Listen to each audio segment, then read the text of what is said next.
Mango हामीले candy. परिकार बनाउँछौँ, आँपको अचार, खटी मिठी धेरै परिकारहरू बनाउँछौँ होइन। यस्तो क्यान्डी पनि एकचोटि ट्राई गर्नुहोस् है त, सजिलो छ। अहिले आँप जताततै पाउँछ बजारमा, लिएर आउने, अलिअलि पाकेको हुन्छ। अनि त्यसलाई ताछ्ने, सफा गर्ने, प्रेसरमा हल्का अलिकति पानी हालेर, धेरै पानी चाहिँ नि हाल्नु हुँदैन, अलिकति पानी हालेर मजाले 2-3 सिटी लाउने।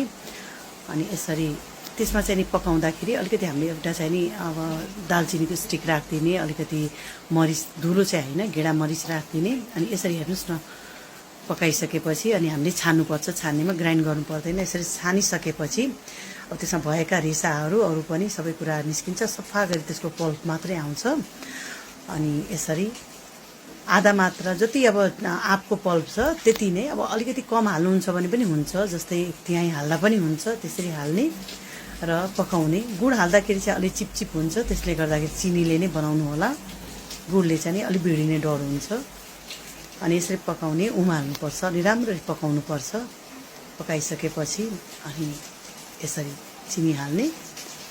अनि अलिकति पकाउँदाखेरि सावधानी चाहिँ अप्नाउनु पर्दो रहेछ। यो पकाउँदाखेरि अलिकति छड्किने, त्यो उम्लिँदाखेरि छड्किन्छ नि यसरी, यसरी अनि हातहरू पोल्ने डर चाहिँ हुन्छ, अलिक जोगिनु होला। एकदम स्वादिलो, अब मिठो पनि हुन्छ, घरमा बनाएको हुनाले चाहिँ नि अब प्योर पनि भयो, हेल्दी पनि भयो। यसो अलिकति 1-1.5 चम्चा कालो नुन पनि हाल्नुपर्छ, यसले स्वाद बढाउनुको साथसाथै हेल्दी पनि हो। अनि काँचो आँप चाहिँ नि हेल्थको लागि पनि अब राम्रो हो, यसले चाहिँ शीतल गर्छ पेटलाई। पाकेको आँपभन्दा चाहिँ नि काँचो आँप चाहिँ नि शीतल गर्छ। पाकेको आँप त अलिक गर्मी गर्छ नि पेटमा धेरै खाएपछि होइन, पेटलाई।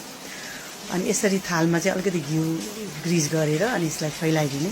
पाकिसकेपछि अनि 3 दिन जति राख्नुपर्छ। 1 दिन चाहिँ नि भित्रै पङ्खाको हावामा सुकाउने, 2 दिन चाहिँ छोपेर घाममा सुकाउने। अनि यसरी हेर्नुहोस् कस्तो राम्ररी निस्किन्छ बिस्तारै, यसरी निकाल्नुपर्छ। अनि अब स्क्वायर सेपमा, अब जुन सेप मनपर्छ त्यो सेपमा काट्ने अनि राख्ने। कतै ट्राभल गर्दाखेरि पनि यसलाई बोकेर लान पनि सजिलो, मिठो, राम्रो पनि हो। घरमा बनाएको हुनाले हेल्दी पनि हुन्छ, प्योर हुन्छ होइन। केटाकेटीदेखि लिएर सबैले मन पराउने यो क्यान्डी एकचोटि तपाईँहरूले पनि ट्राई गर्नु होला।